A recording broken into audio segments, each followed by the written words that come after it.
Anupama serial से related update लेकर आ चुके हैं हम आपके बीच में। जल्द ही राही की स्थिति काफ़ी ज़्यादा खराब होती हुई दिखाई जाएगी आपको, क्योंकि रिसेंट एपिसोड और इससे एक पहले के एपिसोड में धीरे धीरे ही सही, लेकिन मेकर्स ने हिंट्स देना स्टार्ट कर दिया है कि किस तरीके से राही की स्थिति आगे जाकर खराब होने वाली है। जैसे रिसेंट एपिसोड में आपने देखा कि किस तरीके से प्रेम और राही का वो कन्वर्सेशन हो रहा था, जिसमें फिर से प्रेगनेंसी की बात आई और फिर प्रेम खुद ही पलटता हुआ दिखा उससे और बोलता हुआ दिखा कि तुम अभी ये सच में नहीं सोच सकते, क्योंकि तुम प्रांशी और मेरे लिए काफ़ी ज़्यादा बिजी हो, और अगर तुम्हें सच में, क्योंकि टिंकू हमेशा से बेवकूफ़ रहा है, तो फिर से वो बेवकूफ़ी करता हुआ दिखाई दिया। क्योंकि एक सच्चे हस्बैंड की सबसे पहली निशानी यही होती है कि वो अपनी वाइफ को चेहरा देखकर पहचान सकता है या चेहरा देख के पढ़ सकता है कि किस स्थिति से वो गुजर रही है। जैसे अगर कोई इंसान हेल्थ इशू से गुजर रहा है तो सबसे पहले उसके चेहरे से ही पता चल जाता है कि वो किस स्थिति से गुजरता हुआ जा रहा है। लेकिन टिंकू क्योंकि पहले भी बेवकूफ़ था, अभी भी बेवकूफ़ है, तो उसे इन सब चीज़ों से क्या लेना देना। उसे तो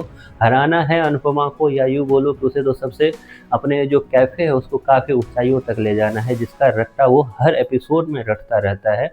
लेकिन इसमें कितनी सफलता मिलेगी वो टिंकू को भी पता है, क्योंकि आज भी टिंकू जो है वहाँ पर डांट खाता हुआ दिखा श्रुति से। जहाँ पे राही को बुरा लगा, लेकिन टिंकू को श्रुति की बातें बुरी नहीं लगेगी। श्रुति की जगह अनुपमा, जिसने कुछ नहीं किया अब तक, टिंकू को एक शब्द भी पलट कर नहीं बोला, उसकी बातें बेवजह बुरी लग रही है, क्योंकि टिंकू बेवकूफ़ है। खैर, ये सारी चीज़ें साइड में चलती रहेगी। हम बात करते हैं राही की। राही की स्थिति इस नई कहानी में आपको ऐसे किरदार से रूबरू करा रही है जिनका कोई अस्तित्व नहीं है। राही जहाँ एक तरफ से बुरी बनी हुई है, या यूँ बनूँ कि राही खुद ही अपनी बेवकूफ़ी से बुरी बनी हुई है। मैं बात कर रहा हूँ शाह हाउस और अनुपमा के सामने।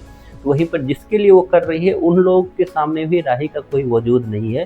क्योंकि रिसेंट एपिसोड में वसुंधरा की डांट आपने सरेआम देखा कि किस तरीके से वसुंधरा ताना मारती हुई दिखी राही को। क्योंकि इससे पहले आपने अगर अनुपमा को देखा है तो स्टार्टिंग में अनुपमा का भी यही हसर था, लेकिन अनुपमा में कम से कम बुद्धि तो आ गई थी।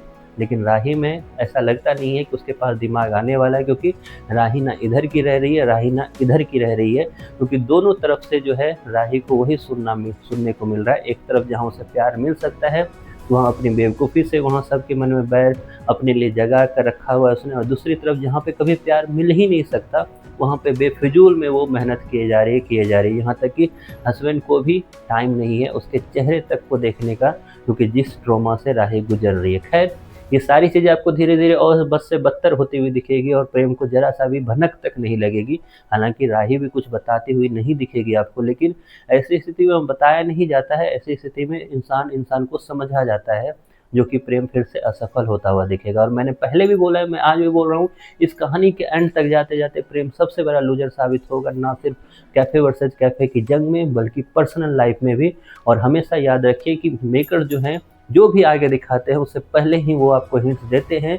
वो हिंट्स उन्होंने दिया है अनिल के रूप में, अनिल की बातों को रूप में, और ख्याति के बातों के रूप में। आप कितने एक्साइटेड हो या फिर आपको कितना बुरा लग रहा है आगे जाकर ये सब कुछ जो होने वाला है, इससे आपकी जो भी राय है कमेंट बॉक्स में ज़रूर बताएं।